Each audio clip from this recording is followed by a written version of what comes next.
నేను యూదాకు రాజైన యోషియా కాలంలో ఉన్న పెద్ద ప్రవక్తను. యెహోవా దేవుడు నాకు ప్రత్యక్షమై తన వాక్కు ద్వారా ఇర్మియా గ్రంథం, విలాప వాక్యములు మొదలైన గ్రంథాలను నాచే రాయించాడు. నాకు విలాప ప్రవక్త అని పేరు కాదు. యేసుక్రీస్తు జన్మను గురించి ముందుగానే తన వాక్కు ద్వారా ఇలాగ ప్రవచించాడు. ఇర్మియా 23:5 యెహోవా ఇలాగ ఆజ్ఞాపించుచున్నాడు, రాబోవు దినములలో నేను దావీదును నీతి చిహ్నను పుట్టించదను. అతడు రాజై పాలన చేయును. అతడు వేగంగా నడుచుకొనుచు కార్యము జరిగించింది. భూమి మీద నీతి న్యాయములను జరిగించింది. పాత నిబంధనలో ప్రవక్తలు చాలా ఇంపార్టెన్స్ ఉంది. వీళ్ళు ప్రముఖులైన ప్రవక్తలు.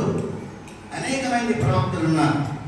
క్రీస్తు పుట్టుక పూర్వము 400 సంవత్సరాలు మాత్రమే ప్రవక్తలు లేరు. That is silent period.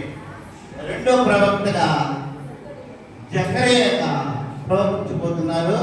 Samuel గారు దర్యావేషు ఏలుబడియందు బెకారియా కుమారుడైన జకర్యాను నేను జకర్యా పోతున్న నాకు యెహోవా దేవుడు ప్రత్యక్షమై యేసుక్రీస్తు యొక్క జనము గురించి ప్రవచనం ఏమనగా, చిగురు పుట్టించు సహోదరు నీలో పంపుతున్నాను. జకర్యా గ్రంథము 3వ అధ్యాయము 2వ వచనం.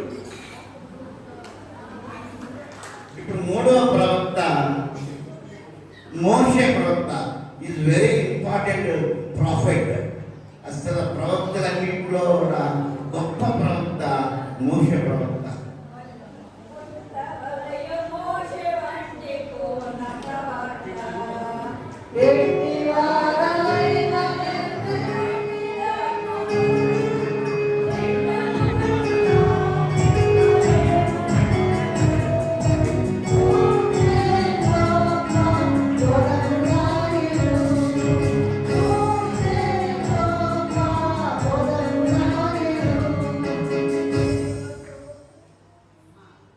ఐగుప్తు నుండి ఇశ్రాయేలీయులను దాస్యము నుండి విమోచించిన కానాను దేశములకు రావడానికి ఏర్పాటు చేసుకున్నటువంటి యెహోవా దేవుని ద్వారా మోషే ప్రవక్త అనే నేను దేవుడు ఏర్పరచుకొని మరి ఇశ్రాయేలును నడిపించడానికి మాకు ఎంతో అవకాశం ఇచ్చారు. ఈ చేతిలో ఉన్నటువంటి ఈ దండము ద్వారా అనేక సూచక కార్యములు కూడా చేసి ఉన్నారు ఆయన. అలాగే మరి నా గురించి దేవుడు నా ఇల్లంతటిలో నమ్మకమైన వాడుగా నీతిమంతుడిగా సాక్షిస్తున్నాడు. అలాగే దేవుడు 5 కాండములను ఒక ధర్మశాస్త్రముగా వ్రాయించినాడు. కొన్ని వేల సంవత్సరముల క్రితమే యేసుక్రీస్తు జన్మము గురించి ద్వితీయోపదేశ కాండము 18వ అధ్యాయము 18వ వచనములో ఈ విధంగా ప్రవచించినారు. వారి సహోదరుల నుండి నీ వంటి ప్రవక్త వారి కొరకు పుట్టించగలను. అతని నోట నా మాటలు ఉంచదు. నేను అతనికి ఆజ్ఞ ప్రకారము ఈ మాటలను యావత్తును అతడు వారికి చెప్పును. దేవుడు మన పుస్తకం దీవించునుగా. ఆమేన్. 4వ ప్రవక్తగా బిలాము ప్రవక్తగా సురేంద్ర గారు ప్రవచించబోతున్నారు. జాగ్రత్తగా వినండి.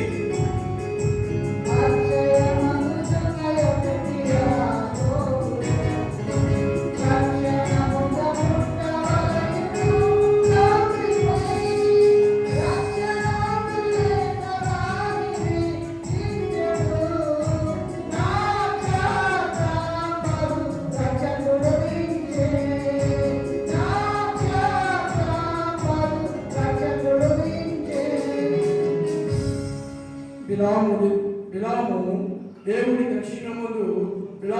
దేవుడు కనపడి ఈ విధంగా యేసుక్రీస్తు జనం గురించి మాట్లాడు. దైవ వాక్కులను వినిన వార్త, మహోన్నతుని విద్య నెరిగిన వార్త. అతడు పరవశుడై కన్నులు తెరచిన వాడి సర్వశక్తిని దర్శనము పొందెను. ఆయన చూచున్నాను గాని ప్రస్తుతము ఉన్నట్టు కాదు, ఆయన చూచున్నాము గాని సమీపమున ఉన్నట్టు కాదు. నక్షత్రము యాకోబులో ఉదించెను, రాజదండము ఇశ్రాయేలు నుండి లేచెను. అది మోయాబు ప్రాంతములను కొట్టును, కలహవీరులందరినీ నాశనము చేయును. ఈ విధంగా బిలాము ప్రవక్త పలికిన మాటలు. ఈ ప్రవక్తలందరూ కూడా కొన్ని వేల సంవత్సరాల పూర్వమే క్రీస్తు జననం గురించి వారు ప్రకటించారు. That is the important. క్రీస్తు జననం గురించి ప్రతి ప్రవక్త కూడా, జకర్యా కానీ, మోషే కానీ, బిలాము కానీ, ఈ నలుగురు కూడా ప్రవచించారు. మిగతా వాళ్ళు క్రీస్తు జననం గురించి ఏం ప్రకటించబోతున్నారో 5వ ప్రవక్తగా మీకా ప్రవక్త ఏం ప్రకటిస్తున్నారో లిసన్ కేర్ఫుల్లీ, జాగ్రత్తగా వినండి. క్రీస్తు జన్మం గురించి ఆ మేక 8 సంవత్సరాల వేల సంవత్సరాల క్రితం ప్రకటించాడు.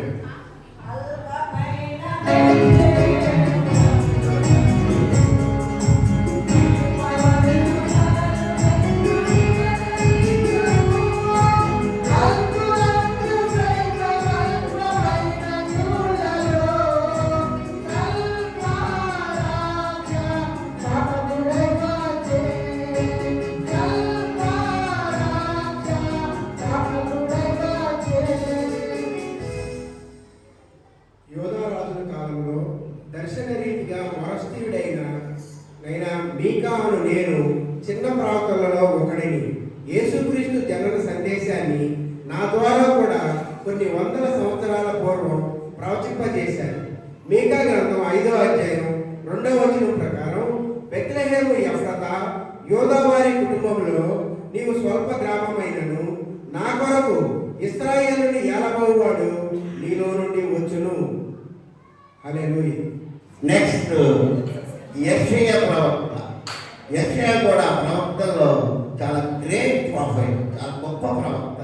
ఆయన క్రీస్తు జననం గురించి ఏమి ప్రకటించబోతున్నారో మనకు యేసయ్య గారు వివరించబోతున్నారు, ప్రకటించబోతున్నారు. Listen carefully.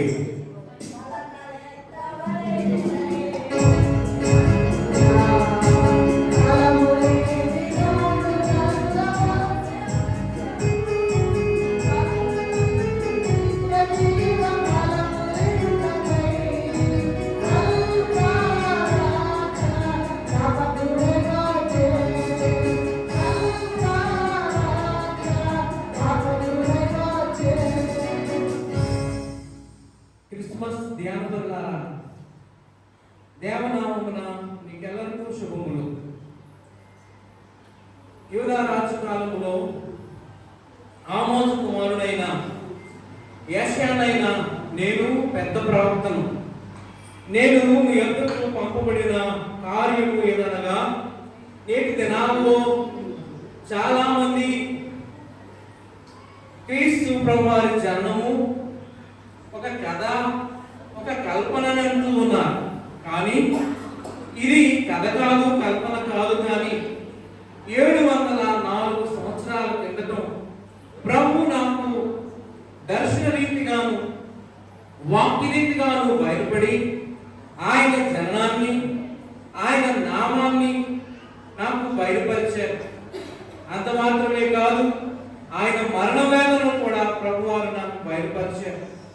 బయలుపరిచిన విధానాల్లో చూసినట్లయితే యెషయా గ్రంథము 7వ అధ్యాయము 14వ వచనములో, కన్యక గర్భవతి అయి కుమారుని కనును, అతనికి ఇమ్మానుయేలు అని పేరు పెట్టుదని ఈ ప్రవచనాన్ని బయలుపరిచారు. అలాగనే యెషయా గ్రంథము 9వ అధ్యాయము 6వ వచనములో, మరి ఏలయనగా మనకు శిశువు పుట్టును, మనకు కుమారుడు అనుగ్రహింపబడను, ఆశ్చర్యకరుడు, ఆలోచనకర్త, బలవంతుడకు దేవుడు, నిజుడకు తండ్రి, సమాధాన కర్తయ్య అధిపతి అని అతనికి పేరు పెట్టుదని ఈ విధంగా మరి ప్రభువారు దర్శనరీతిగా మాకు బయలుపరిచారు. అలాగనే మరి చివరగా చూసినట్లయితే యెషయా 11:1 యెషయా మొద్దు నుండి మరి చిగురు పుట్టును, దాని వేరు నుండి అంకురము మరి ఎదిగి ఫలించును అని ఈ విధంగా ప్రభు ప్రవచించారు. అంత మాత్రమే కాదు, యేసుక్రీస్తు ప్రభువారు మా యొక్క మరి మరి ఈ ప్రవచన ప్రకారం యెషయా మొద్దు నుండి మరి చిగురు పుట్టని ప్రభువారు మాలో నుండి వచ్చి వేశారని మీకు సవినయంగా తెలియజేస్తూ ఉన్నాం. నెక్స్ట్ ప్రాఫెట్ యోహాను గారండి. ఇది క్రొత్త నిబంధనలో ప్రవక్త. యోహాను ప్రవక్తగా విక్టర్ సామి గారు ప్రవచించబోతున్నారు. జాగ్రత్తగా వినండి. ఏం ప్రకటించబోతున్నారు? క్రీస్తు జననం గురించి.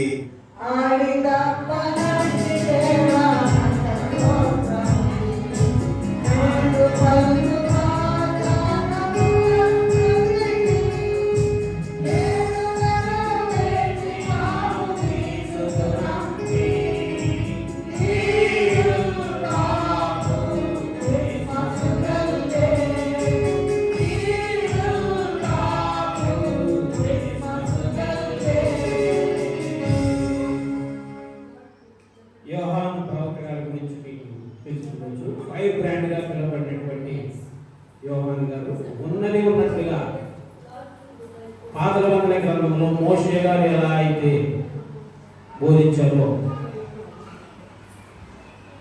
దెబ్బకు దెబ్బ, ఆ విధంగా నూతన నిబంధన గ్రంథంలో ప్రవచించినటువంటి యోహాను ప్రవక్త గారి గురించి మనం తెలుసుకుంటాం. మారు మనసు నిమిత్తము నేను నీళ్లలో మీకు బాప్తిస్మం ఇచ్చున్నాను, అయితే నా వెనుక వచ్చుచున్నవాడు నాకంటే శక్తిమంతుడు కనుక ఆయన చెప్పును మోయటమైనను నేను పాత్రుడు కాను. ఆయన పరిశుద్ధాత్మలోను అగ్నితోను మీకు బాప్తిస్మం ఇచ్చును. ఆయన చేట ఆయన చేతిలో ఉన్నది. ఆయన తన కళ్ళను బాగుగా శుభ్రము చేసి గోధుమలను కొట్టులో పోసి ఆరని అగ్నితో కొట్టును కాల్చివేయడని వారితో చెప్పాడు. దేవుడు దీవించుగా. ప్రతి నిబంధనలో ఆ యోహాను ప్రవక్త యేసుక్రీస్తుకి యోహానుకి ఫ్యూ మంత్స్ డిఫరెన్స్.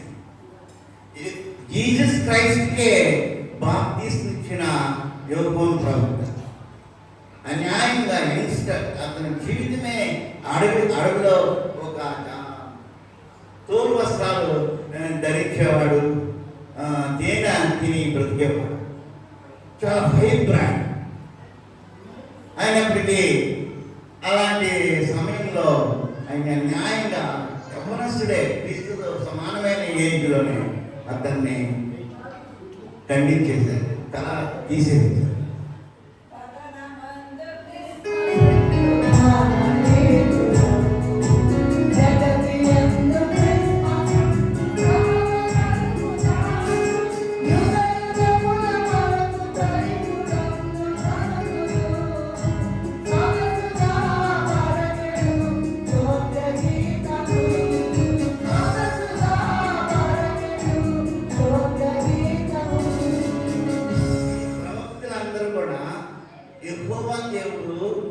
ప్రత్యక్షమయ్యి ఆయన స్వరం వినిపిస్తేనే వాళ్ళు ఆ గ్రంథాల్లో రాశారు. That is the great of this profits. ప్రతి ఇర్మియా కానీ యెషయా కానీ దేవుడితో మనం ఎలా దేవుడితో మాట్లాడుతున్నామో ఆ విధంగా దేవుడు వాళ్ళతో మాట్లాడి అన్ని ప్రవచింపజేశారు. ఇప్పుడు తదుపరి ప్రవక్తగా సిమియోను ప్రవక్త జీసస్ క్రైస్ట్ చూసే వరకు చివరి వరకు ఆయన వేచి ఉన్నాడు. That is the his greatness. John Prabhakar ఇప్పుడు మనకి వివరించబోతున్నాడు. యెరూషలేము నందు సిమియోను ఒక మనుషుడుండెను.